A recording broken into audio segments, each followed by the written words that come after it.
Fazendo alguma arte marcial como forma de cardio funciona no auxílio da perda de gordura? Não. Não, porque nenhuma arte marcial ela é um treinamento de capacidade cardiovascular, né? Ela usa capacidade cardiovascular. Então entenda uma coisa, porque teve uma vez um rapaz que eu estava falando, né, que futebol não era um bom exercício cardiovascular. Ele ficou todo inflamado, todo chateado. Ai, porque o futebol é uma forma lúdica. Ele quase chorou, pessoal. Agora, entenda, treinar e executar um esporte são coisas diferentes. Você pode treinar o seu corpo, você pode treinar um esporte. Quando eu treino meu corpo, eu treino para força, resistência de força, para hipertrofia, eu treino para velocidade, eu treino para potência, eu treino para capacidade aeróbica. Então, esses são os treinamentos, tá? Quando eu faço um esporte, eu faço um uso dessas capacidades. E eu vou desenvolver essas capacidades dentro do âmbito daquele esporte. Então, vamos supor que eu comece a treinar. Vamos supor que eu comece a treinar futebol. Tem capacidade aeróbica envolvida? Tem. Melhorarei meu aeróbico? Se eu tiver um aeróbico já razoável, eu só vou melhorar o que é a minha capacidade de jogar futebol. Eu vou aplicar esse aeróbio dentro do futebol e vou ajustar ele ao futebol. É a mesma coisa que você ter um quadrado e uma bola do mesmo tamanho. Ah, tem que fazer esse quadrado caber na bola. Beleza, você vai aparar as arestas e vai encaixar lá o seu quadrado na bola, como se ele fosse uma peça de um tabuleiro. Mas entenda, você não vai gerar uma nova bola. Neste caso, o que acontece é, aquilo que você precisa é de treinamento específico. Se você quer ganhar capacidade cardiovascular, o ideal é que você tenha um treino cardiovascular. E o profissional de educação física, que é um treinador dessa seara, ele vai fazer o quê? Ele vai provavelmente falar com o médico do esporte, primeiro para ver se você tem condição de fazer esse treino, porque você vai usar a capacidade cardíaca, né? E ninguém sabe que tipo de problema você pode ter ou não ter, né? Não dá para adivinhar olhando uma pessoa. Né? Você não viu a Luísa aqui falando que tem sopro no coração? Que tipo de sopro é o dela? E aí, dá para treinar ou não dá? Não sei, né? Aí provavelmente o médico do esporte ele vai fazer o quê? Ele vai pedir pelo menos um ultrassom do coração, né? Vai pedir um eletrocardiograma e vai pedir um teste de esforço, que normalmente é um ergospirométrico, para ver o que são seus limiares, para ver o que é a sua capacidade de limiar anaeróbico. Para quê? Por quê? Ao momento que esse médico vê que não tem nada errado naquele exame, ele vai pegar esse exame, vai entregar para o treinador e o treinador vai prescrever em cima desse exame. Gente, é muito difícil o trabalho do treinador que prescreve exercício aeróbico.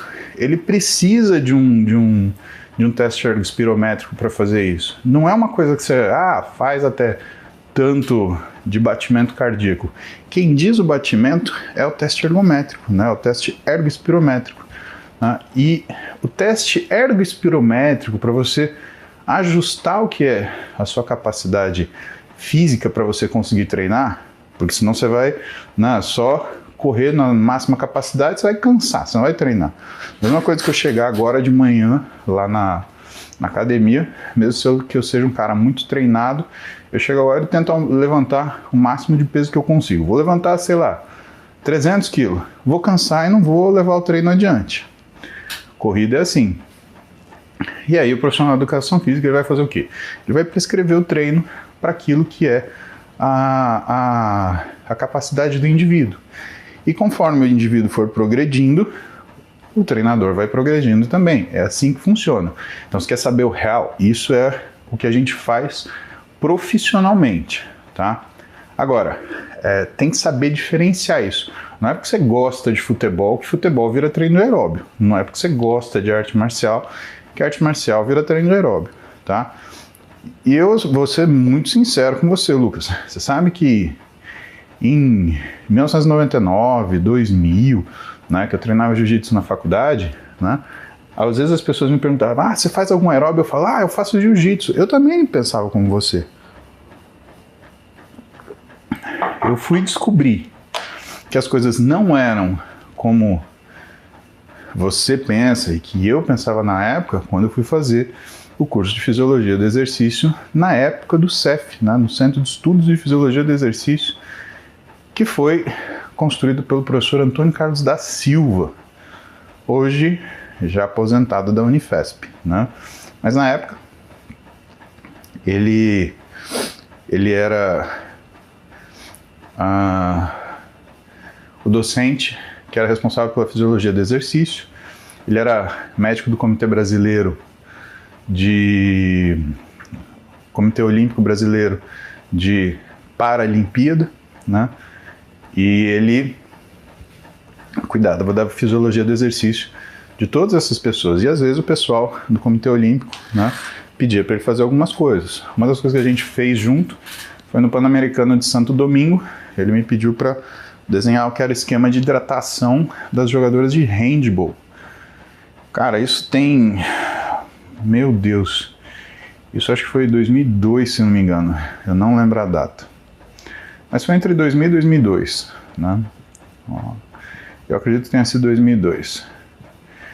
E aí eu entendi, aí eu aprendi, né, que uma coisa é você ficar bom para o esporte, treinando o esporte. Outra coisa é você ficar muito bom e aproveitar isso no esporte. Uma coisa é você ganhar o cardio que você vai fazer com o esporte marcial, né, ou com a arte marcial. Por que isso é uma coisa importante? Porque quanto mais você ficar bom, por exemplo, em jiu-jitsu, menos você gasta energia para fazer isso. Por quê? Porque você aprende a controlar o que é o seu gasto, para você durar na luta, para você conseguir fazer as coisas, né? O que muitas vezes, né, no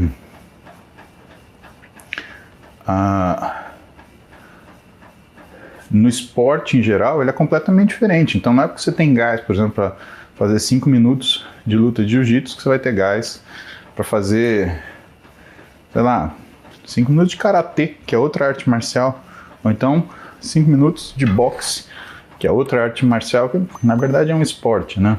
O boxe já é um esporte. Ou então fazer 5 minutos de judô, que é parecido, né? Mas é todo em pé. Você não tem... É difícil você ver em campeonatos de judô. Não diria difícil, porque não é raro, mas não é comum você ver os caras deixarem a luta progredir para o chão, né? Caiu no chão, caiu de lado, né? Vai dar lá um cocá, alguma coisa, uma pontuação menor, vai levantar e vamos começar de novo. Mas não é todo juiz de judô que deixa que você progrida a luta para o solo. Então acaba tendo diferença também, você lutar em pé de lutar no chão. Isso é a especificidade do esporte, né?